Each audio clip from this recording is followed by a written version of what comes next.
This call is now being recorded. Buenas tardes, mi nombre es Pilco Walter, perteneciente a la Universidad de las Fuerzas Armadas Lespe, y el tema de este video es acerca de los vehículos eléctricos.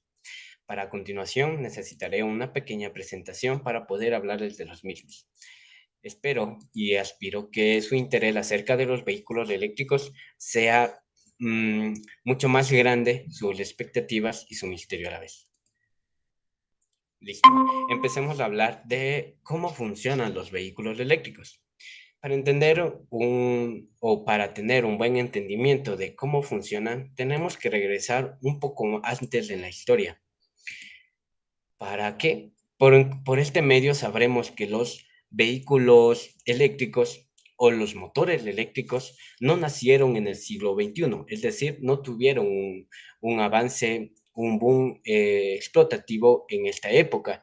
Estos vinieron creados a partir de las mismas fechas que cuando se creó los motores de combustión interna. Y por eso realizaremos un pequeño viaje acerca un poco de su historia, para el mismo saber un poco del entendimiento de los motores AC y DC, los componentes que posee este vehículo y los tipos de carga, además de sus ventajas y desventajas. Si es que regresamos un poco en la historia, existieron, en los siglos XXI aparecieron, en el siglo XXI se conoce actualmente que existieron posteriormente grandes descubridores que dieron pequeños pasos en la evolución de los motores eléctricos. Hace casi 2 siglos, en 1828, un ingeniero húngaro llamado Anios Chladnick inventó el primer prototipo del motor eléctrico y lo utilizó para impulsar un pequeño modelo de automóvil. Y bueno, él no era el único interesado en esta tecnología. En 1834, el herrero Thomas Dayport creó un vehículo, un dispositivo similar que podía manejarse a distancias cortas, utilizando una vía eléctrica. Bueno, eso quizá nos suene algo parecido, ya que utilizaba transvías. Estos vehículos eran mucho más conocidos desde antes de lo que tú puedes imaginar. Además, en los Países Bajos aparece otro creador llamado, es un profesor de universidad llamado Sibram Straat. Construyó un pequeño automóvil eléctrico que funciona con baterías no recargables. Ahora, a pesar de la idea de un vehículo con batería no retornable, esto no podría mejorar la vida de las personas. Como podemos observar, en estos tipos de batería, una vez que se termina, simplemente se botaba. No existían este tipo de baterías que eran recargables. Entonces, crear un montón de estas baterías para utilizarlas y botarlas no era conveniente tanto para el ecosistema, ya que un vehículo, mientras avanza, en su batería completamente llena, puede brindar lo mejor de su motor. En cambio, cuando a medida del tiempo o a medida que pasa el tiempo de recorrido, estas baterías reduzcan su porcentaje de electricidad que contenga, y esto puede disminuir la potencia del mismo motor. Y esto no hasta 1859, cuando el físico Gaston Planté creó, dio las primeras expectativas acerca de la batería de plomo y ácido, que cambió la historia del motor eléctrico para siempre, ya que muchos países comenzaron a producir automóviles eléctricos. ¿En dónde empieza el boom de los automóviles eléctricos? En Estados Unidos empiezan a producir automóviles eléctricos de 3 ruedas. Hasta que en Estados Unidos lograron un gran avance en 1891. Crearon el primer vehículo eléctrico que en ese tiempo alcanzaban 6 personas dentro de su vagón y que podría alcanzar los 23 kilómetros por hora. Eso es considerable sabiendo que en ese tiempo los caminos recorribles eran extensos y era lo mejor que podía existir en esa época. ¿En dónde se mejora el mercado de los autos eléctricos? Eso empieza desde que en la década del 1980 aparecen los taxis eléctricos que llenaban las calles de Londres. En ese momento los coches eléctricos, vehículos eléctricos tenían muchas ventajas sobre los motores de vapor y de combustión de gas. No vibraban, no emitían gases ni ruidos horribles, ni un olor a gasolina, con lo que todos lo estamos familiarizados hoy en día. Y lo más importante, no requería mucho esfuerzo para encenderse. Ya, los primeros taxis en Londres, tanto como la, su punto de gloria en 1900, ya que Estados Unidos lo impulsó, estos vehículos tenían un gran futuro. Pero ¿qué pasó? Todo pasó que en principios de la década de 1900, casi un tercio de los autos de los Estados Unidos eran propulsados por energía eléctrica, pero no iba a durar por mucho tiempo, ya que a fines de la década de 1920, la infraestructura y en los Estados Unidos había una mejora significante, ya que existían más comercio, existían más edificios, es decir, Estados Unidos se expandía económicamente y mediante su infraestructura, este crecía. Así que los autos de combustible fósil se adelantaron porque cumplían con el trabajo. Bueno, si fuera la velocidad máxima que podían alcanzar los vehículos eléctricos era de 24 hasta 32 kilómetros por hora. Bueno, los motores de combustión interna podrían avanzar el doble hasta el triple del mismo. Bueno, estos vehículos de combustión interna tuvieron un gran boom en este punto, ya que fueron y aplicados tanto a lo que conocemos como la gran explotación industrial. Ahora, como sabemos que los vehículos de combustión interna se apegaron a la extensión de vehículos en sí, se aplicó un pequeño motor eléctrico que nos daba, que trabajarían junto con el motor de combustión interna, pero este no tendría demasiado trabajo en eso. Era lo único en lo que se utilizaba, que es lo que conocemos hasta hoy, que es el motor de arranque. Ya. Em, en 1910, cuando Henry Ford comenzó su producción en masa de vehículos propulsados por gasolina, lo que los hizo ridículamente baratos, mientras que los automóviles eléctricos costaban mucho. Más las empresas entonces se dieron cuenta de que no había espacio para un gran mercado de los vehículos eléctricos, por lo que dejaron de producirlos por completo. Sabemos que en el siglo XXI ahora tenemos avances en la tecnología, una mayor preocupación por el medio ambiente. Agregamos que el temor a quedarnos sin recursos para echar combustible a nuestros vehículos, y no es de extrañar que las compañías automotrices hayan decidido darle otra oportunidad a los autos eléctricos. La principal diferencia entre los autos eléctricos y los propulsados por combustible fósil es que los primeros deben usar una gran variedad de fuentes renovables para generar su electricidad. Bueno, como se puede ver en la imagen superior izquierda, trabaja en conjunto los motores de combustión interna con el pequeñito, que es un motor eléctrico, que no, su trabajo no va más allá de dar corriente tanto para los primeros impulsos del motor y para generar lo suficientemente corriente para recargar la batería y mediante eso a los accesorios. Y por una manera de solucionar del problema ruidoso y de emisiones de gases del motor, se colocaron silenciadores y salidas de escape con catalizadores, pero estos disminuirían un porcentaje, pero aún sigue siendo nocivo los daños permanentes que brindan estos gases de las salidas de escape de estos motores. Listo. Bueno, ahora si nos fijamos un poco de la historia, bueno, acabando ya con la historia, sabemos hoy en día que para, la creación de estas nuevas tecnologías como el motor de combustión interna a motores eléctricos, hay que agradecerle a Nikola Tesla. Desde hace más de un siglo, antes de que se entienda la ciencia detrás de esta, bueno, Cubramos unas pequeñas diferencias o unos pequeños tips antes de continuar con saber los tipos de motores. Bueno, existe simplemente, se podría decir, la corriente continua y la corriente alterna, es decir, CC y AC, por sus siglas en inglés. Ya. Una corriente eléctrica es el movimiento de una carga eléctrica que transporta electrones.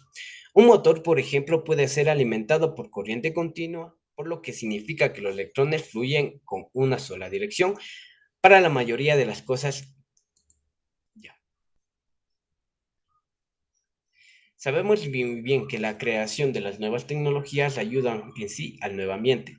La creación o el entendimiento de la electricidad AC y DC es importante para el entendimiento de los motores. Como sabemos, en la siguiente diapositiva hablamos de la corriente eléctrica. Como hablé anteriormente, fue gracias a Nikola Tesla. Pero ahora, ¿cómo funciona la corriente continua y la corriente alterna? La corriente continua es la que podremos encontrar en el motor que fluye, bueno, de tal corriente que fluye hacia un sitio en específico, pero esta le empieza solamente a alimentar, tiene un solo rumbo fijo. En cambio, la corriente alterna, estas corrientes alternas es las más comunes en encontrar, ya que lo podemos tener en el ambiente del hogar, es decir, en electrodomésticos, en los videojuegos, en todo aquello que necesita corriente. Eh, Ahora, como una nota o como para un mejor entendimiento, la corriente continua se puede ver como un pequeño, como se puede ver en la imagen, una pequeña línea, que es la corriente que gira en un solo entorno, que puede ser detectado simplemente como una línea que alimenta una fuente que alimenta. En cambio, con una alterna es un conjunto de ondulaciones de corriente que pueden tener altos y bajos, puntos altos y puntos bajos. Estos pueden alimentar una infinidad de cosas que si vemos, podemos tener en la casa. Esta corriente es muy necesaria tanto como para poder mover un motor. Pero ¿cómo en un motor puedo tener CA y CC? Pues ahí es donde entra la magia de los vehículos eléctricos. Como se puede ver en la imagen, entonces, ¿cómo se convierte la corriente en los vehículos eléctricos? Sabemos muy bien que las baterías poseen corriente continua, es decir, esta corriente puede ser trabajada, pero envían en un solo sentido. Ahí es donde entra el trabajo de un convertidor.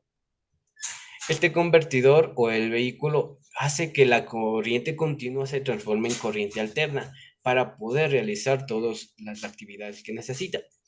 Pero, ¿y qué notas podríamos tener? Los vehículos actuales poseen 7000 baterías de iones de litio. Es exageradamente bastante, pero sabemos que su funcionamiento es muy importante, debido a que, bueno, estos se encuentran ubicados en el piso de los vehículos y estos mantienen celdas separadas con un límite de distanciamiento, pero funcionan todos a los unísono para poder poder mantener un buen mantenimiento. Pero ¿cuál es la característica que tenemos con el resto? Bueno, una desventaja de estas baterías es su sobrecalentamiento. ¿Qué pasa con su sobrecalentamiento? Bueno, esta teoría fue trabajada durante mucho tiempo, ya que utilizan actualmente dos soluciones, una por enfriamiento líquido o otra que el enfriamiento por ventiladores. Los enfriamientos por ventiladores no son muy comunes, pero existen. La que más se aportó es la de enfriamiento por líquido. Ahora hablemos un poco de los inversores. Los inversores, bueno, su trabajo principal o el trabajo principal del inversor simplemente es, como se acabó de ver en la anterior diapositiva, es transformar la corriente continua en corriente alterna. Esta es para que pueda utilizar el motor esta corriente alterna y poder trabajar.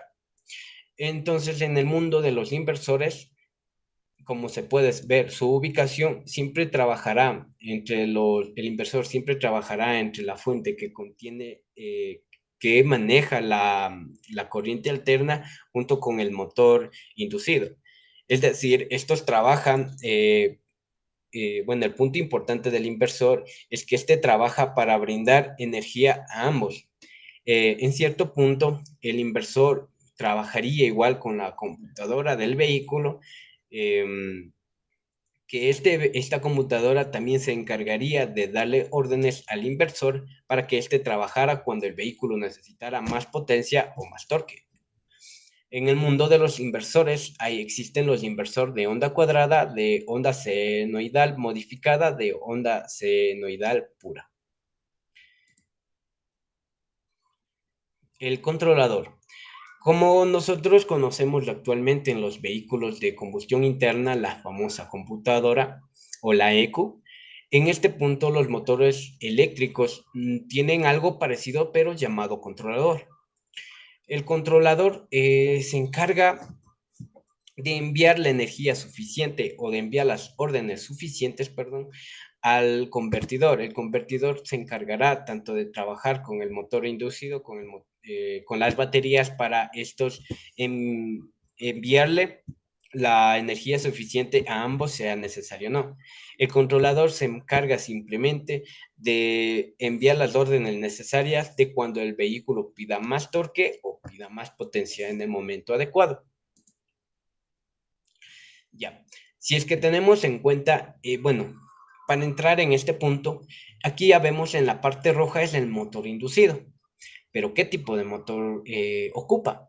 Sabemos muy bien que, bueno, como una explicación, existen entre los tipos de motores eléctricos, existen motores de corriente continua y motores de corriente alterna.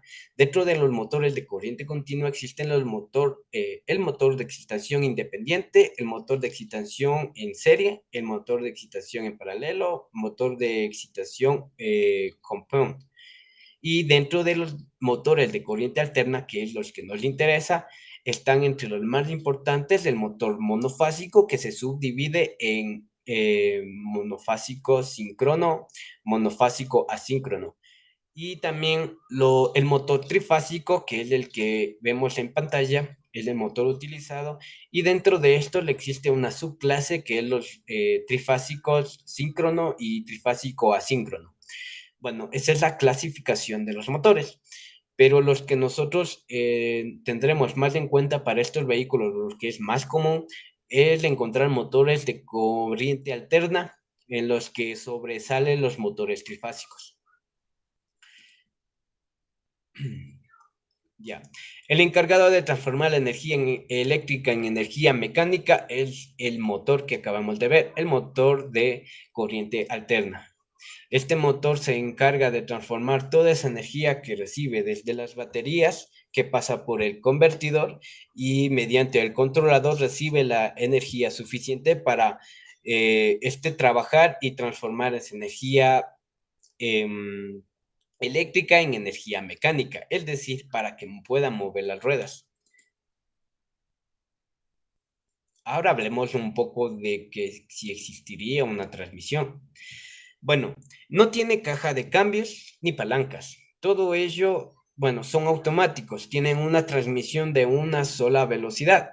Envía energía desde el motor de inducción a las ruedas. Así es como el motor eléctrico transforma la energía eléctrica en energía mecánica. Y esta última es el poder físico para hacer girar a las ruedas. Em, bueno, y te dirige a tu rumbo, pero aquí es donde se pone aún más interesante.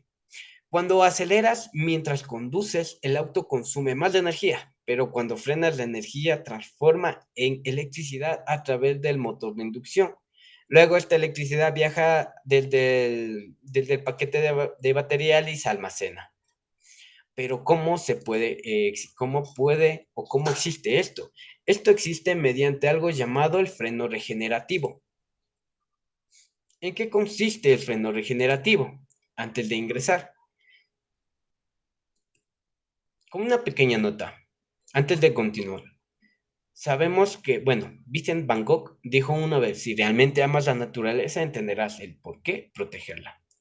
Esta pregunta sirve como respuesta al cuestionamiento de si es tan preferible utilizar estos vehículos eléctricos o no, que será más importante. En fin, hablemos acerca de cómo se recargarían las baterías. Anteriormente acabé de decirles acerca del freno regenerativo. ¿De qué se basa el freno regenerativo? Sabemos que nosotros, mientras realizamos la conducción, mientras más aceleramos, las baterías se van agotando. Pero cuando aparece este freno regenerativo, es cuando uno, como dice el nombre mismo, presionamos el freno y este mismo se encarga de crear una energía regenerativa, la misma capaz de poder alimentar a la propia batería. Este freno, bueno, se puede decir, en este fenómeno de accionamiento del freno es capaz de producir una cierta energía, como se puede ver en la parte inferior, todo el sistema KERF o el sistema de freno regenerativo. Este freno se encargará de poder generar o transformar en energía todo se llama ese fenómeno de fraccionamiento entre un metal y otro, utilizando esta energía por la que se recarga, mientras el vehículo frena, obviamente.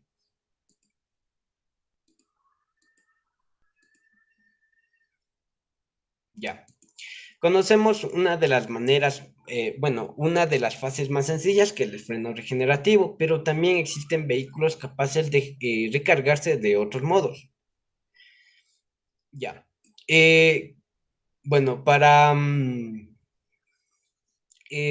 eso existen tres niveles principales de carga. Ya, el primer nivel de carga es la básica, que, bueno, la podemos encontrar en casa de un tomacorriente, es decir, existen equipos que podemos tener en nuestro hogar en caso de que queramos recargar en nuestra propia casa.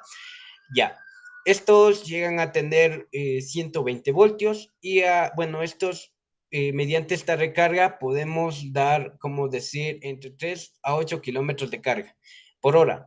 Luego está también el segundo nivel. El segundo nivel es la llamada carga rápida. Esta llamada carga rápida ofrece 220 hasta 240 voltios.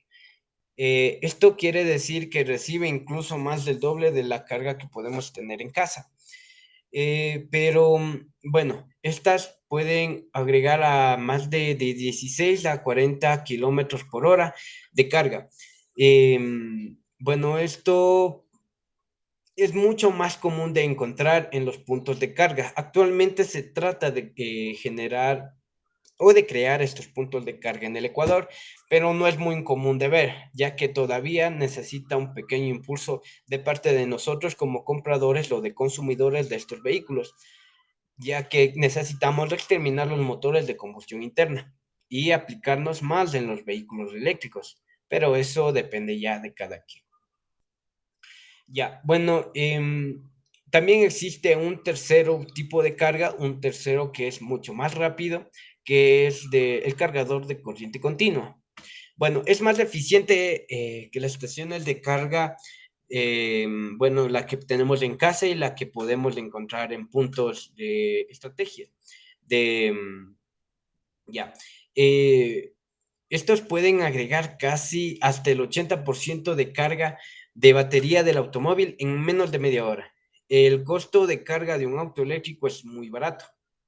Bueno, existen estos tres puntos de carga: la carga convencional o la de casa, tenemos la carga rápida y tenemos la carga de corriente continua.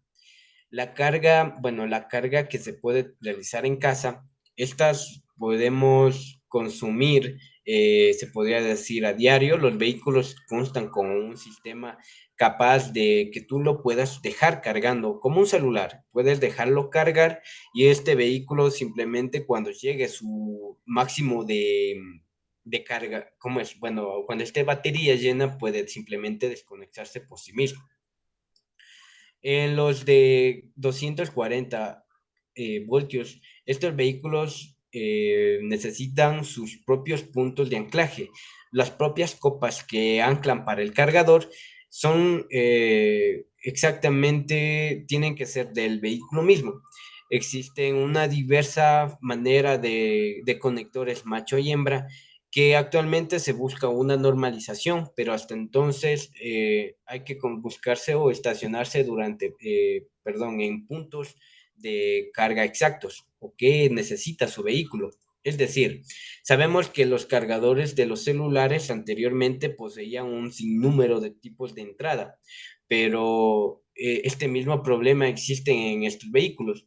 Entonces necesitamos un cargador que sea exactamente para su vehículo. Es algo que se busca normalizar. Los cargadores de corriente continua es mucho más común, ya que son más confortables debido a que los vehículos con los que tú compras, estos ya llegan con su propio cable de carga. Dependerá de ti buscar los puntos de carga. Listo, pasemos a la siguiente. Hablando un poco acerca de los costes de carga. Para hablar un poco acerca de los costes de carga, encontramos primero el primer nivel, que es del costo que no va menos de $5 para obtener una carga completa. Ya. De $5 es cargar completamente el vehículo eléctrico en el hogar. Podemos obtener hasta 240 kilómetros. Podemos recorrer con $5 de carga. Pero por supuesto, bueno, depende del tamaño de la batería con la del vehículo. Existen vehículos grandes, por ende las baterías son más grandes. Pero por eso mismo puede costarnos hasta $15 cargarlos por completo.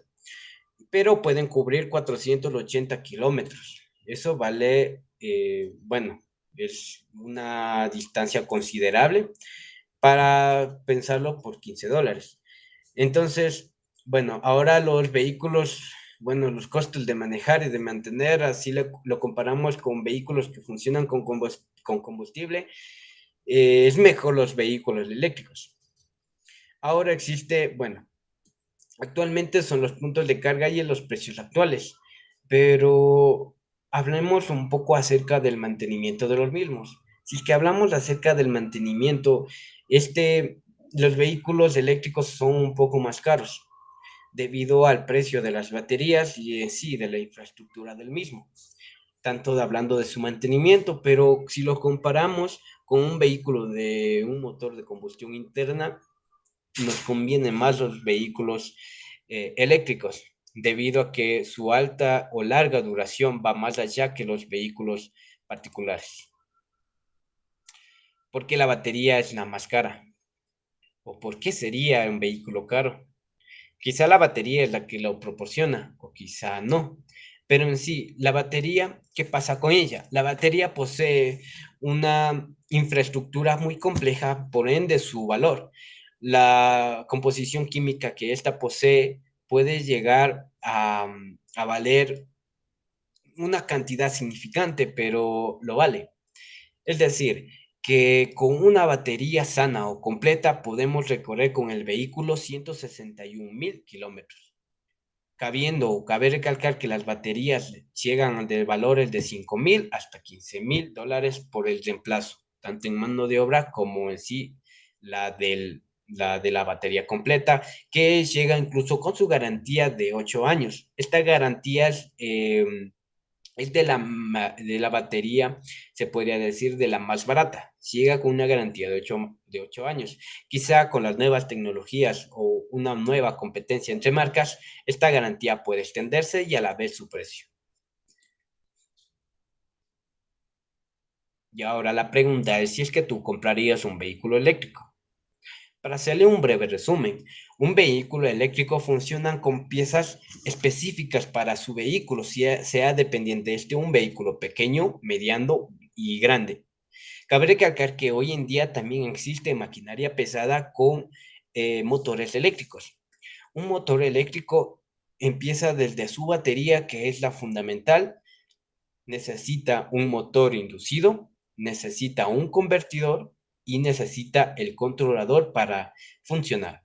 De ahí, para recargar una batería, esta necesita el freno regenerativo en caso de que lo tenga, o simplemente un punto de carga como los que acabé de mencionar. La batería, mediante el convertidor extrae la corriente continua y la transforma en corriente alterna para que trabaje el motor. El motor trabaja y entonces trabaja mediante las órdenes que envía el controlador. Este controlador envía tanto cuando se necesita más potencia o cuando se necesita más torque. Por lo mismo, es la manera en la que transforma todo este conjunto de elementos de la energía eléctrica a energía mecánica, brindando así la movilización del vehículo. Quizá el mantenimiento vaya un poco más allá que los vehículos actuales de motor de combustión interna, pero la preocupación por el medio ambiente va avanzando cada día más, debido a que los motores de combustión interna están causando y están teniendo impulsos ecológicos malos y se nos está acabando el planeta. Debido a eso es el cuestionamiento.